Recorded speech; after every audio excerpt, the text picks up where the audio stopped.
మీకెప్పుడైనా ఇలా జరిగిందా? రోడ్డు ఖాళీగా ఉన్నా కూడా సిగ్నల్ మారడం లేదని, ఎరుపు దగ్గరున్న సిగ్నల్ చాలా సేపు అలాగే ఉందని, కానీ మీ వెనుక వాహనం రాగానే అది ఒక్కసారిగా గ్రీన్ అయ్యింది. ఇది మీరెప్పుడైనా గమనించారా?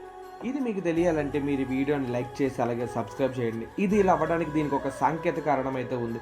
మీరు చూసే ట్రాఫిక్ సిగ్నల్స్ దగ్గర ఫిక్స్డ్ టైమర్ ఉంటుంది. ఉదాహరణకు చెప్పాలి అంటే, ఒకవైపు 60 సెకన్లు ఎరుపు రంగు ఉంటే, మరొక వైపు 30 సెకన్లు మాత్రమే పచ్చ సిగ్నల్ ఉంటుంది.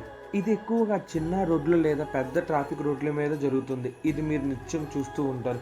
ఇంకోటేంటంటే ఇది ఇండక్టివ్ లూప్ సెన్సార్ సిస్టమ్. ఇది భూమిలో ఉంటుంది. ఈ ఇండక్టివ్ లూప్ సిస్టమ్ ఇది ఎలా పనిచేస్తుందంటే, ఉదాహరణకు మీరు గాని ఈ లైన్‌కి కొంచెం వెనుకగా లేదా దీనికి అడ్డంగా ఆగితే ఆ సెన్సార్ మీ వాహనాన్ని గుర్తించకపోవచ్చు. అప్పుడు అది సిగ్నల్ మారడం చాలా కష్టం.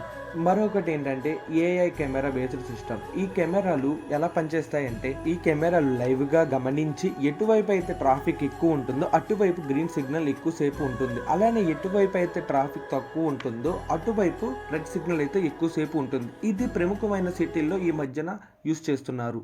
నా నుంచి ఒక చిన్న విజ్ఞప్తి ఏంటంటే, నా వీడియోస్ అందరూ చూస్తున్నారు గానీ ఎవరు సబ్స్క్రైబ్ చేయడం లేదు. దయచేసి సబ్స్క్రైబ్ చేస్తే నాకు కొంచెం ఎంకరేజ్‌మెంట్ ఇవ్వండి. మరిన్ని ఇలాంటి వీడియోస్ కోసం నా ఛానల్ లైక్ చేయండి, షేర్ చేయండి, అలాగే సబ్స్క్రైబ్ కూడా చేయండి. Thank you.